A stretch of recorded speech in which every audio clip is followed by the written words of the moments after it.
3 speckled eggs cozied up in a nest, 1 chick emerges and so do the rest.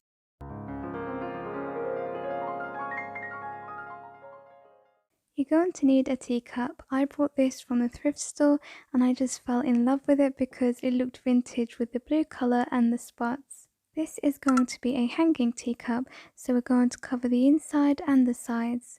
You're going to start by covering the base of the teacup, and to do this you're going to use a miniature nest. I got this from Poundland, you can also buy them from Hobbycraft.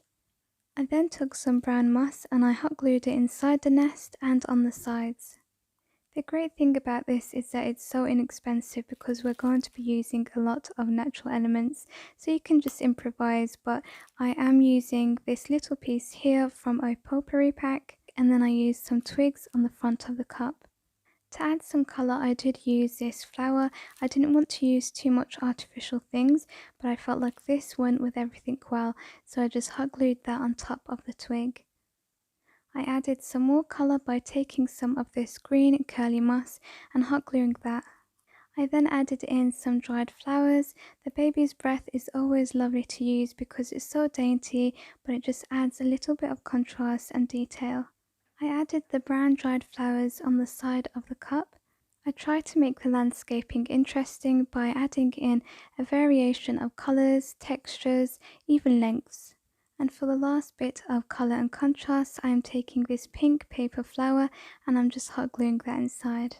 Now I did have some eggs on me already, but they weren't the colour that I wanted, so I decided to make my own using some air drying clay.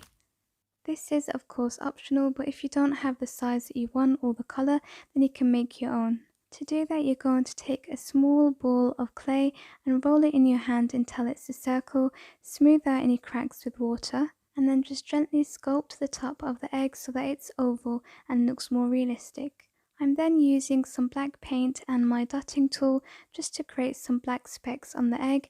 You can just use a pin to do this. While you wait for your eggs to dry, take an old doily or handkerchief. Here I'm just cutting the edge off one. So you want the lace bit ideally, and then I am staining it because I didn't want the white colour, I wanted it to be like a vintage sort of colour. So I took some tea bag to do this and my sponge brush. You can also use coffee. I created this vintage spring banner. I'll leave the link for that in the description box. It's free for you to download if you like. I made sure that it fits the inside of my cup and that I print on card. I then went ahead and cut it, and I also stained that with some tea. I then took my banner and my piece of lace and I put it on top of a radiator to dry.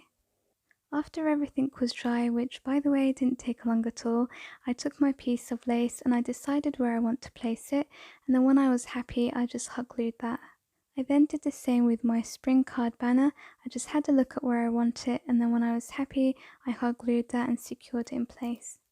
I then took my 3 clay eggs and arranged them and then placed them inside the nest. So I was going to stop there, but I'm all about the details, so I didn't like the little bit of white that was showing on the bottom of the cup, so then I just took some moss, a different colour to all the other ones that I used inside the cup, and then I hot glued it.